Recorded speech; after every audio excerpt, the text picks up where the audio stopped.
So Vijay దళపతి తమిళనాడుకి CM అయ్యాడు అని చెప్పేసి ముఖ్యంగా ఆంధ్ర రాష్ట్రంలో వైసీపీ వాళ్ళందరూ కూడా చాలా హ్యాపీగా ఫీల్ అయ్యారు. పవన్ కళ్యాణ్ గారిని ట్రోల్ చేశారు. ఇప్పుడు ఏంటంటే జగన్మోహన్ రెడ్డి గారిని ఒకప్పుడు కాంగ్రెస్ పార్టీ అరెస్ట్ చేయించింది. సో ఇప్పుడు విజయ్ గారు సీఎం కావాలి అంటే కాంగ్రెస్ సపోర్ట్ తీసుకున్నారు. అయితే ఆయన అరెస్ట్ చేయించిన పార్టీతోనే మళ్ళీ ఆయన కలుస్తున్నాడు అని చెప్పేసి ఎవరైతే పొగిడారో వైసీపీ వాళ్ళు విజయ్ గారిని ఇప్పుడు ఆయనే తిడుతున్నారు. సో ఎందుకంటారు ఇట్లా? అది రాజకీయం. ఎందుకంటారు అంటే రాజకీయం నాలుక ఎటుపోతుందో తెలియదు, ఎప్పుడు తిడతారో తెలియదు, ఎప్పుడు పొగుతాడో తెలియదు. ఆయనని జైలు పాలు చేసిన వాళ్ళే ఇలా ఆయనని పక్కన పెట్టుకొని పొగుడుతుండ్రు, ఇటు తిడుతుండ్రు అని చేస్తారు. రాజకీయం అంటే ఒక అదే. ఇవాళ రేపు మంచితనం అనేది రావట్లేదు. మీరు 4 సీట్లు రాగానే ఇవాళ పవన్ కళ్యాణ్ ట్రోల్ చేసుడు అది ఎక్కడ కరెక్ట్? ఆయన ఒక్కసారే రాలేదుగా, ఈయన 6 నెలలనే వచ్చిండు. అది వచ్చినాయి 200 500 వచ్చినాయి అన్నారు. ఒక్కసారి రాలేదు, 500 రాలేదు. ఇవాళ చూస్తలకనే అన్నీ చూస్తాయింది. పవన్ కళ్యాణ్ ట్రోల్ చేయడానికి అసలు ఎవరికి లేదు. ఎందుకంటే ఆయన ఒక్కసారి రాలేదు, ఒక్కొక్క మెట్టు ఎక్కుకుంటా ఆయన వచ్చిండు. వాళ్ళు ఎందుకు కలుపుకుంటారు అంటే ఆయన బాధ్యత ఏందో ఆయన అక్కడ నెరవేరుస్తాడు. ఆయన సొంతం పైసలు పెట్టి ఇప్పుడు పార్టీ పన్ను పెట్టుకొని చేయటం లేదు కదా. మరి సినిమా తీసినవన్నీ అక్కడనే పెడుతుండు, సినిమా తీసినవన్నీ అక్కడనే పెడుతుండు. ఆ పేదవాళ్ళకి సాధవాళ్ళకి ఆయన మంచిగానే చేస్తాడు. ఇలా విజయ్ గెలిచిండు కదా, ఇక జయమని రాదు. ఆయన ఎన్నో కోట్లు సంపాదించిండు సినిమాలో. ఆ కోట్లన్నీ ఆ కుప్ప ఉన్నది, అవునా? ఇలా జయమను గెలిచినాక ఒక 6 నెలల్లోనే మొత్తం కానవుతుంది. విజయ్ వంటకాలతో అని ఇవాళ పవన్ కళ్యాణ్ ఆయన దెప్పటం అనుడు ఎన్నో ఇంటనే ఉన్నాం మనం. అసలు తమిళనాడు రాజకీయాలు మన తెలుగు రాష్ట్రాల రాజకీయాలు ఒకటే అంటారా? సేమ్ ఉంటాయి అక్కడ ఇక్కడ? చెన్నై ఆ రాజకీయాలు వేరు, మన వేరు. ఎందుకంటే ఎవరికి బయటపడేది. ఇన్నాళ్ళు ఎప్పుడన్నా చెన్నై గురించి ఒక్కటన్నా బయటకు వచ్చిందా? బయటకు తొక్కిందా? ఎప్పుడో ఒకసారి వచ్చింది. ఇక మన అయితే గాలి ధూళి వాన వర్షం అన్నీ పోతూనే ఉంటాయి, అన్నీ తెలిసిపోతాయి. అందు గురించే చెన్నై రాజకీయం వేరు, మనది వేరు. ఇలా అక్కడ ఇలా పవన్ కళ్యాణ్ ఎందుకు అనాలి? ఎవరు ప్రజలనే చేతనే ఉంటుంది. అది మీ చేతిలో మా చేతులు లేదు. ఇవాళ పవన్ కళ్యాణ్ అందరికీ ఉంది, రేపు ముఖ్యమంత్రి కాబట్టి దిగిపోవచ్చు, మళ్ళీ సార్ ఒకళ్ళు ఎక్కొచ్చు.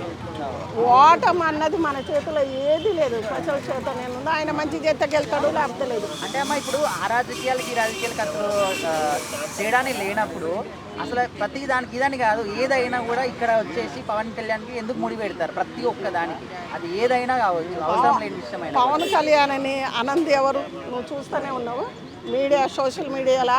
ఆయనను పెట్టింది ఎక్కడ నన్ను ఉందా? ఇవాళ ఆరోగ్యం బాగలేదు, ఆపరేషన్ అయింది, ఉన్నాడు. ఇవాళ ఆయనకంటే అసలే జబ్బు వచ్చాట, శివుడు ఆట. ఆయన ఇక వెళ్తాడా? ఇప్పటి సినిమా వెళ్తారా? ఆయన గట్లా అనకూడదు కదా. ఒక హెల్త్ ప్రతి ఒక్కళ్ళు కూడా బాగుండదు.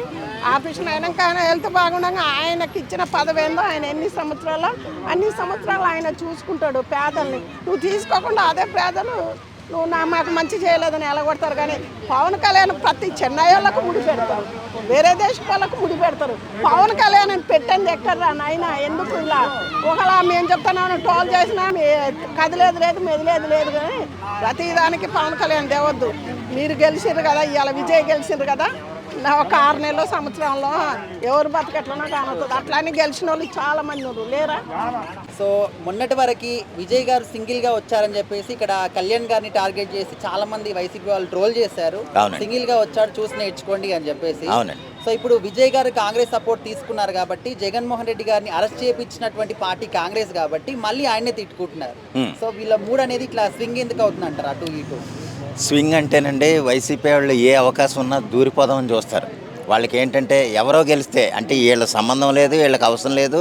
అయితే ఏంటంటే ఇంకా మేమున్నాం, మా సపోర్ట్ వల్లే విజయ్ గెలిచాడని చెప్పుకోవటం వాళ్ళ సునకానందం అన్నమాట. ఇంకా అది మిగిలిన వాళ్ళు అందరికీ తెలిసినా కానీ వాళ్ళకి మాత్రం అర్థం కాదు. అంటే ప్రతిదీ కూడా వీళ్ళ క్రెడిట్లు వేసుకోవటం, అది వాళ్ళ నిజంగా చేతకంతనం అండి. అవకాశవాదం, చేతకంతనం కంటే అవకాశవాదంతో ఏంటంటే ఎక్కడో తమిళనాడులో విజయ్ గెలిస్తే అంటే కొంతమంది ఏంటంటే విజయ్ జగన్ గారు నా ఫోటో చూపించేసి, యాక్చువల్గా వాళ్ళు దేనికో వేరే సందర్భంలో మ్యారేజ్లో కలిశారు. విజయ్ ఆహ్వానం కాదు, లేదా జగన్ ఆహ్వానం కలిసింది కాదు. అక్కడ ఒకళ్ళ మ్యారేజ్ కోసం వెళ్ళారు. ఆ మ్యారేజ్ సందర్భంగా ఇద్దరు ఎదురుపడ్డారు కాబట్టి కలిసారు. ఆ ఫోటో ఉంది.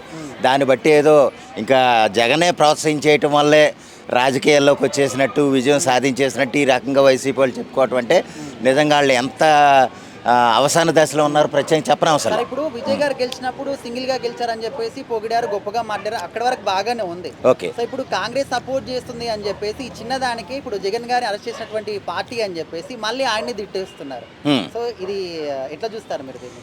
ఇది ఎలా అంటేనండి, అక్కడ తమిళనాడు రాజకీయాలు యాక్చువల్గా ఇక్కడ ఆంధ్రప్రదేశ్కి అసలు సంబంధం లేదండి. ఎందుకంటే జగన్ గారు ఏదో అరెస్ట్ చేశారు, లేకపోతే కాంగ్రెస్ వాళ్ళు అరెస్ట్ చేశారని కాదు. ఆయన చేసిన తప్పులు అన్నీ కావు. 32 పెద్ద కేసులు, అంటే దేశం మొత్తం మీద అన్ని ఆర్థిక నేరాలు ఉన్న కేసులు, అంత ఎన్ఫోర్స్మెంట్ డైరెక్టరేట్ ఈడీ జప్తు చేసిన ఆస్తులు ఇంకే ముఖ్యమంత్రి దగ్గరే చేయలే. దరిదాపుగా 3,800 కోట్లండి జప్తు చేసినాయి. అదంటే అక్కడ ఆధారాలు లేవనే కదా జప్తు చేసినాయి. ఆధారాలు ఉంటే ఒక్క రూపాయి కూడా ఎవరూ తీసుకోవడానికి లేదు, ఎవ్వరూ కూడా తీసుకోవడం లేదు. అటువంటిది ఆధారాల్లో లేని డబ్బు ఇంకా చాలా ఉంది, వేల కోట్లు ఉంది. కానీ ఏంటంటే ఆ వేల కోట్ల డబ్బును కూడా ఇంకా కొన్ని ఆధారాలు కొన్ని చూపించి ఏది ఇన్వెస్టిగేషన్ కొంచెం స్లో అవటం వల్ల ఆగింది. కానీ అప్పటికి ఆల్రెడీ వరుసగా 3,800 కోట్లు ఈడీ జప్తు చేసింది. ఎన్నో కేసులు 15 నెలలు జైల్లో ఉన్నాడు. అలాగే ఏంటంటే వీళ్ళేదో చేసిన తప్పులకి అక్కడేదో తమిళనాడు ఎలక్షన్లకి సంబంధం లేదు. ఇదిగో మేము చేసాం కాబట్టి, మేము ప్రోత్సహించాం కాబట్టి విజయ్ వచ్చాడు అని వీళ్ళు ఏదో చేతకంతనంతో చెప్పుకోవడం తప్ప, యాక్చువల్గా ఏంటంటే విజయ్ ఇండివిజువల్గా వచ్చాడండి. ఆయనకి ఏదో అనిపించింది, రాజకీయాల్లోకి రావాలనుకున్నాడు. సూపర్ ఫామ్లో ఉండగా, అంటే దరిదాపుగా 150 కోట్లు రెమ్యూనరేషన్ తీసుకోగలిగే అతిపెద్ద హీరో వాస్తవాన్ని చెప్పాలంటే. అటువంటి హీరోయిజం వదులుకొని రాజకీయాల్లోకి వచ్చి విజయం సాధించాడంటే కనుక దాన్ని జగన్తో పోల్చడానికి వాళ్ళ సంబంధం లేదండి. ఒక ఆర్థిక నేరస్తుడు, ఒక స్వచ్ఛమైన హీరో. ఇక్కడ ఏంటంటే ఇక్కడ రెండిట్లని మనం పోల్చడానికి అస్సలు లేదు. సరే, ఏదేమైనా వీళ్ళు ఏదో క్రెడిట్ తీసుకోవాలని చూస్తున్నారు కాబట్టి అది అందరూ నవ్వుతున్నారన్న సంగతి వాళ్ళకు కూడా తెలియట్లే. సరే, విజయ్ సొంతంగా వచ్చాడంటే ఆయన రాజకీయాలు అది. అయితే ఏంటంటే ఇక్కడ 108 సీట్ల వరకు ఆయన ఓకే దర్జాగా హుందాగా సాధించాడు. అది కూడా కొంత ఎమోషనల్గా ఉండే సీట్లు కూడా కొన్ని ఉన్నాయి. అది ఎలాగా ఆటో డ్రైవర్లని, లేకపోతే మామూలు డ్రైవర్లని, లేకపోతే ఒక కూలి పని చేసుకునే వాళ్ళని, లేకపోతే తన డ్రైవరు కొడుక్కి ఇదేవటం అని ఎంతో విశ్వాసంతో ఆయన ఎంత కీర్తిస్తున్నారంటే ఇప్పుడు కొన్ని ఆల్రెడీ తిరిగేస్తున్నాడు.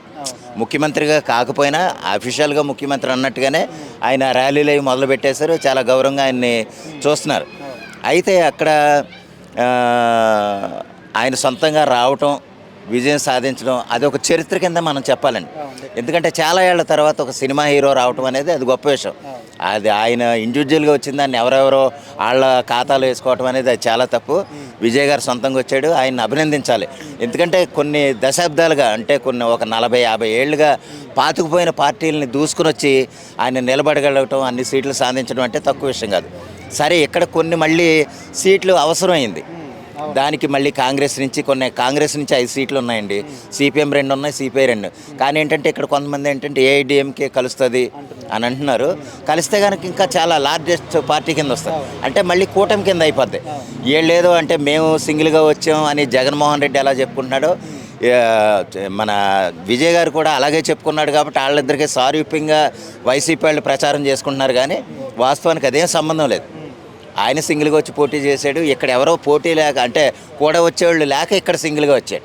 అది తేడా తప్ప అంతకంటే ఏం కాదు.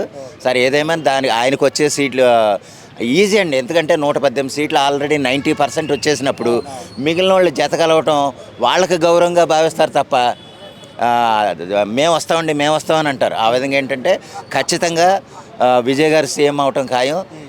ఒక 10-12 సీట్లు ఎంతమంది కొంతమంది కలుస్తారు. ఇంకా రానున్న రోజుల్లో కలిసేవాళ్ళు ఉన్నారు. ఆపోజిట్ అంటే ఒక ఏఐడిఎంకే కలవకపోయినా ఇండివిజువల్గా చేసిన వాళ్ళు చాలామంది ఉన్నారు. 234 సీట్లకు గాను తమిళనాడులో 234 సీట్లకు గాను ఇంకా బయట ఇండిపెండెంట్లు కానీ, సిపిఐ కానీ, సిపిఎం కానీ మిగిలిన సీట్లు కలిస్తే ఆయన ఇంకా భారీ మెజార్టీ ఇండివిజువల్గానే ఉంటాడు.